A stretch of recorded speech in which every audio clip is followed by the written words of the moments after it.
আসসালামু আলাইকুম প্রিয় দর্শক, আজ আমি আপনাদেরকে শেখাবো শত্রুর শরীরে সাপের বিষ চালান করার মরণ বাণ। আপনি যদি আপনার শত্রুর ক্ষতি করতে চান বা শত্রুর যদি বিনাশ করতে চান, তাহলে আজকের এই ভিডিওটি আপনার জন্য। আপনাদের মধ্যে অনেকে আছেন, বিভিন্ন জায়গায় ঘুরেছেন, নিজেও অনেক তদবির টোটকা তন্ত্রমন্ত্র করেছেন, কোনো ফলাফল এখন পর্যন্ত পান নাই। তাদের জন্য আজকের এই ভিডিওটি খুবই গুরুত্বপূর্ণ একটি ভিডিও। আপনারা শুরু থেকে শেষ পর্যন্ত ভিডিওটি মনোযোগ সহকারে দেখতে থাকুন এবং শিখে নিন কিভাবে আপনি আপনার শত্রুর শরীরে সাপের বিষ চালান করবেন। সেক্ষেত্রে আপনার করণীয় কি বা কিভাবে এই কাজটি আপনাকে করতে হবে, বিস্তারিত আজকের এই ভিডিওতে আমি কবিরাজ সোহানুর রহমান সাগর, কবিরাজি তন্ত্রমন্ত্র ইউটিউব চ্যানেল এবং ফেসবুকের মাধ্যমে আপনাদেরকে জানিয়ে দিচ্ছি। যারা এখনো আমাদের কবিরাজি তন্ত্রমন্ত্র ইউটিউব চ্যানেল সাবস্ক্রাইব করেননি, তাদেরকে রিকোয়েস্ট করব আমাদের চ্যানেলটি সাবস্ক্রাইব করে আমাদের পরিবারের সাথে যুক্ত হয়ে যান এবং ফেসবুক থেকে যারা দেখছেন তারা অবশ্যই পেজটি ফলো করতে ভুলবেন না। প্রিয় দর্শক, মূল বিষয়ে যাওয়ার আগে আপনাদেরকে একটি সতর্কবার্তা জানিয়ে দিচ্ছি। অনেকেই আমার ছবি এবং আমার ভিডিওর কিছু অংশ ব্যবহার করে অন্যান্য ইউটিউব চ্যানেল বা ফেসবুক পেজের মধ্যে আপলোড করে স্পন্সর করে দিচ্ছে এবং আপনাদের কাছে সেই সমস্ত পোস্টগুলি বা সেই সমস্ত ভিডিওগুলি স্পন্সর আকারে চলে যাচ্ছে এবং আপনারা আমাকে ভেবে সেখানে যাচ্ছেন এবং প্রতারিত হচ্ছেন। আপনাদের কাছে রিকোয়েস্ট করব, আপনারা কবিরাজি তন্ত্রমন্ত্র ইউটিউব চ্যানেল এবং ফেসবুক পেজ ব্যতীত অন্য কোথাও আমাকে দেখলে তা এড়িয়ে চলুন, কেননা আমি নিজে কোনো স্পন্সর করি না এবং আমি আপনাদেরকে শুধু শিক্ষা দিচ্ছি যে আপনারা আমাদের ইউটিউব চ্যানেল এবং ফেসবুক পেজ থেকে শিখে নিন এবং নিজের সমস্যার সমাধান নিজেরাই করুন। এবং বিশেষ করে যারা পরামর্শ নিতে চান বা অনেকে আমার সাথে যোগাযোগ করতে চান, তো তাদেরকে বলবো, যদি আমার সাথে যোগাযোগ করার অতি প্রয়োজন পড়ে সেক্ষেত্রে আপনারা অবশ্যই আমাকে ভিডিও কলে সরাসরি দেখে নেবেন। যে কোনো প্রয়োজনে কথা বলার আগে হোক, কথা বলার পরে হোক, সত্যতা যাচাই বাছাই করে নিয়ে আপনারা কনফার্ম হবেন যে আমি কবিরাজ সোহানুর রহমান সাগর, তারপর আপনারা আমার সাথে যোগাযোগ করবেন। এটা আপনাদের জন্য বিশেষ সতর্কবার্তা। এখন আসি মূল বিষয়ে, যে কিভাবে আপনি আপনার শত্রুর উপর এই কাজটি করবেন। তার আগে বলে রাখি যে আপনারা এই কাজটি কেউ নাজায়েজভাবে করবেন না, বা একটা লোক আপনার কোনো ক্ষতি করেনি বা কোনো অন্যায় করেনি, তো সেক্ষেত্রে আপনি পরীক্ষা করার জন্য হলেও বা অন্য কোনো কারণে হলেও সেই শত্রুর উপর এ ধরনের কাজ করবেন না। যদি আপনি এ ধরনের কাজ করে বসেন, ব্যতিক্রমে দেখা যাচ্ছে যে সেই ব্যক্তির বড় ধরনের একটা ক্ষতি হবে, তখন কিন্তু সে বিপদগ্রস্ত হবে বা এমনও হতে পারে এই কাজটি করার পর তার মৃত্যুও হতে পারে। প্রিয় দর্শক, এই বিষয়টা আপনারা সতর্ক থাকবেন এবং আপনাদের কাছে রিকোয়েস্ট করব, এই ধরনের নাজায়েজ কাজে কেউ যুক্ত হবেন না। এই কাজটি তাদের জন্য যারা শত্রুর অত্যাচারে দিনে দিনে অতিষ্ঠ হয়ে গেছেন বা শত্রু আপনার বড় ধরনের ক্ষতি করবে বা ইতিমধ্যে করে ফেলেছে। এ ধরনের যদি বড় ধরনের শত্রু থাকে যাকে বিনাশ করা একদম জরুরি বা যাকে বিনাশ করতেই হবে, তা না হলে আপনার জীবন বিপর্যস্ত বা বিপদগ্রস্ত হচ্ছে, তো এই সমস্ত ক্ষেত্রে আপনারা এই কাজটি করতে পারবেন, কোনো সমস্যা নাই। তবে এই কাজটি করার আগে অবশ্যই নিজে যাচাই বাছাই করে নেবেন বা আমি যে নিয়ম এবং কথাগুলি বলবো সেগুলো মনোযোগ সহকারে শুনতে হবে। একবারের জায়গায় আরো ভালোভাবে এই ভিডিওটি 2 থেকে 3 বার বা 7 বারের মতো দেখে নেবেন, তারপর এই কাজটির জন্য এগিয়ে যাবেন। আপনাদেরকে এই কাজটি করার জন্য প্রথমে গোসল করে নিতে হবে। আমি আরো ক্লিয়ারভাবে বোঝানোর জন্য সরাসরি চলে যাচ্ছি কিতাবে। আপনারা স্ক্রিনের মধ্যে লক্ষ্য করুন এবং দেখে নিন কিতাবের ভাষায় আপনাদেরকে আমি আরো সহজ করে এই বিষয়টা বুঝিয়ে দেব। আপনারা এখানে দেখতে পাচ্ছেন যে সাপের বিষ শত্রুর শরীরে চালান কিভাবে করবেন, ঠিক আছে?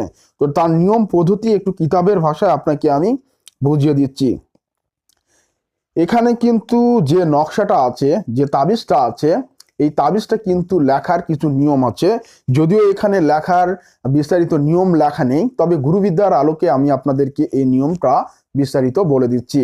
আপনাকে যে কাজটি করতে হবে, প্রথমত শনিবার, মঙ্গলবার, অমাবস্যা, চন্দ্রগ্রহণ, সূর্যগ্রহণ এই সমস্ত দিনগুলি বেছে নিতে হবে। যখন এই সমস্ত দিনগুলি বেছে নেওয়া হয়ে যাবে, তারপর আপনাকে এই কাজটি করার জন্য নিজেকে একটা নির্জন জায়গা বা নির্জন ঘর বা নির্জন বাসার ছাদ বা অন্য কোনো জায়গা হলেও কোনো সমস্যা নাই, এবং যে স্থানে বসে এই কাজটি করবেন অবশ্যই সেই স্থানটি পবিত্র হতে হবে। তারপর আপনাকে যে কাজটি করতে হবে, আপনাকে 5টি মোমবাতি কিনে আনতে হবে, 5টি লোবান আপনাকে সংগ্রহ করতে হবে। তারপর যখন এই কাজটি করবেন অবশ্যই এটা মাথায় রাখবেন, যখন আপনি আপনার শত্রুর ক্ষতি বা শত্রুর উপর বান বা এ ধরনের কাজ করবেন, সেক্ষেত্রে আপনাকে পূর্ব দিক অবলম্বন করতে হবে। তো আপনারা পূর্ব দিক অবলম্বন করে সেখানে বসে যাবেন এবং তারপর 5টি আগরবাতি, 5টি লোবান পাক পাঞ্জাতনের নামে জ্বালিয়ে দিবেন।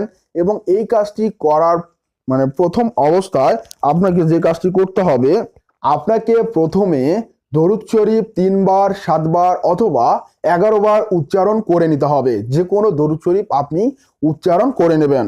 তারপর আপনাকে সূরা ইয়াসিনের প্রথম 8 আয়াত আপনাকে উচ্চারণ করতে হবে।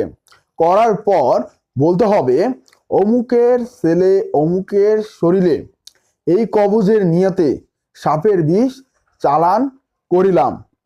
হে এই সকল হরফের মুয়াক্কেলগণ, আমাকে এই কাজে সাহায্য করুন এবং দ্রুত আমার শত্রুর শরীরে সাপের বিষ চালান করে দিন এবং আমার দুশ্মনকে, আমার শত্রুকে বিনাশ করে দিন।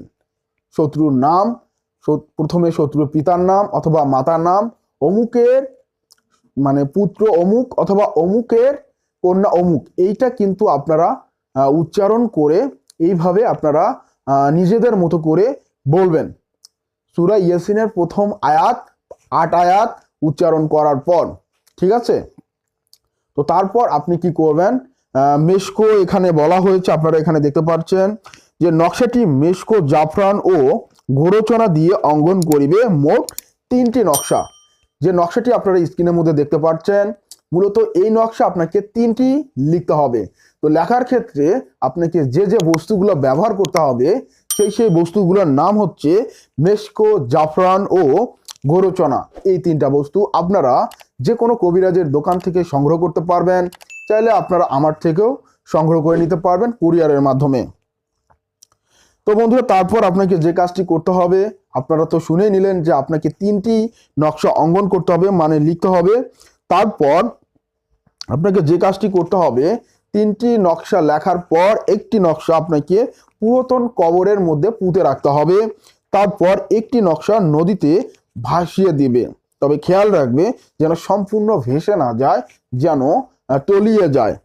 তারপর আরেকটি নকশা শত্রুর ঘরে দাফন করে দিবে।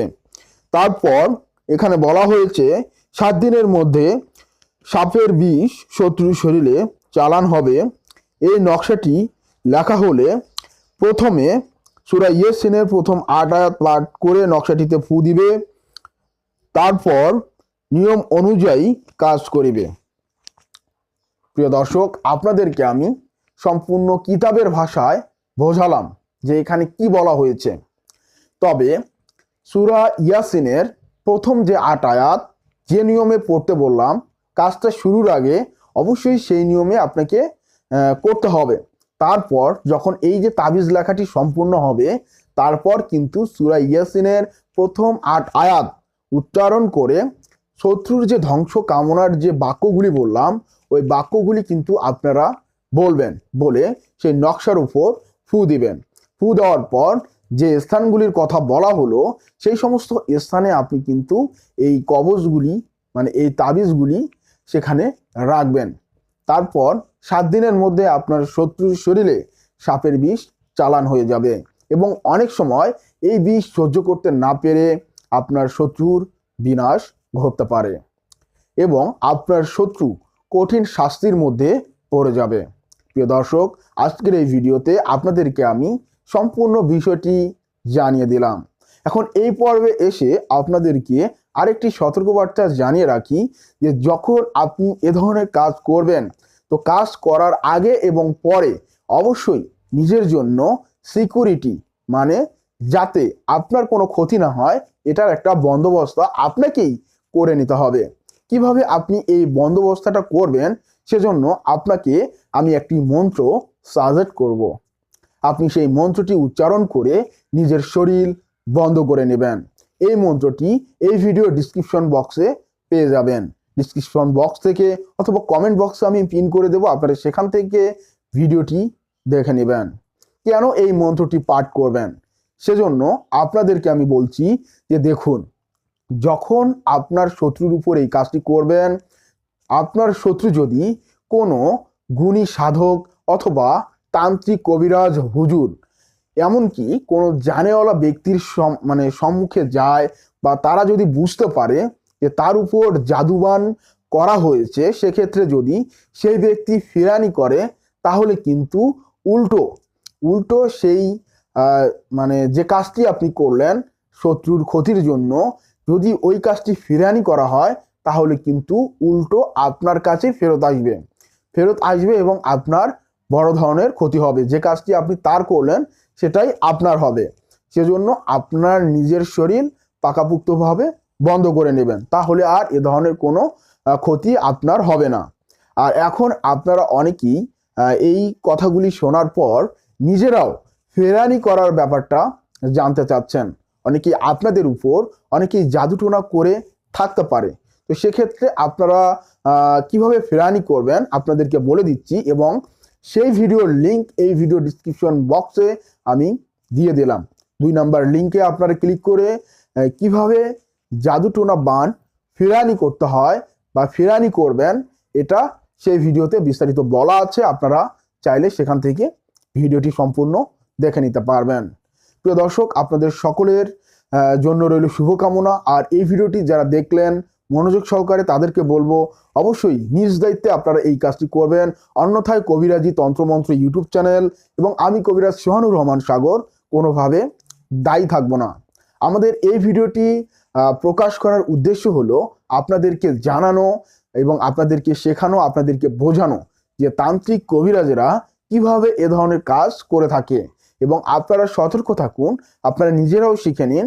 আপনাদের প্রয়োজনে আপনারা এটা ব্যবহার করতে পারেন, তবে অবশ্যই নিজ দায়িত্বে এটা ব্যবহার করবেন। এবং আপনার সাথে যদি এ ধরনের ঘটনা ঘটে যায়, তাহলে আপনি কি পদক্ষেপ নেবেন, বিস্তারিত আজকের এই ভিডিওতে ব্যয়বহুল আলোচনার মাধ্যমে আপনাদেরকে আমি বুঝিয়ে দিলাম। প্রিয় দর্শক, আশা করি আজকের এই ভিডিওটি আপনাদের ভালো লাগবে। আর আমাদের ভিডিওগুলি যদি আপনার ভালো লেগে থাকে, তাহলে অবশ্যই আমাদের ইউটিউব চ্যানেলটি সাবস্ক্রাইব করবেন। ফেসবুক পেজ থেকে দেখলে অবশ্যই পেজটি ফলো করবেন। আর হ্যাঁ, আপনার যদি কোনো মতামত থেকে থাকে, বা আপনি যদি কোনো বিষয়ের উপর ভিডিও চান, বা আপনার কোন সমস্যা রয়েছে সেই বিষয়ে বিস্তারিত এই ভিডিওর কমেন্ট বক্সে জানিয়ে দিন। হতে পারে আপনার মতামতের উপর ভিত্তি করে আমাদের নেক্সট ভিডিওটি। তাহলে অবশ্যই ভিডিওতে লাইক দিতে ভুলবেন না। লাইক করে শেয়ার করে দিন আপনার প্রিয়জনদের কাছে। বিদায় নিচ্ছি, আমি কবিরাজ সোহানুর রহমান সাগর। দেখা হচ্ছে পরবর্তী ভিডিওতে।